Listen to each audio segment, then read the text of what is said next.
सांग सांग जो वार्डटी मन भितर गोटे एनर्जी क्रिएट करे। आपण देखिए जो स्कूल टाइम रो सांग आपण साथ जो कथा हेबे आपण क्यारेक्टरटा से स्कूल टाइम को पलाए।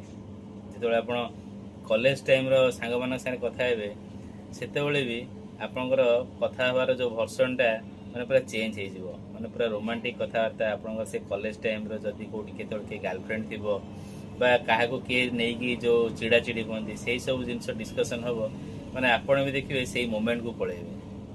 तापर जो आप प्रोफेशनल सांग आसिक देखाइबे आप डिस्कसनटा से प्रोफेशन विषय में आपण काम विषय में रही। स्टेज रे जो आप रिटायरमेंट पर आपणकर ओल्ड एज सांग मैंने सब एकाठी के देखाइबे फोन रे कथा हेबे आपण पाखे टॉपिक किसी नथिबो सब से फैमिली टॉपिक ही बाहर माने आपण पिला छुआ आपण संसार यही सब कथा आपण हेबे माने जो सांग से जो स्टेज रे आपण था ना कहीं आपण भितर एनर्जी क्रिएट करा।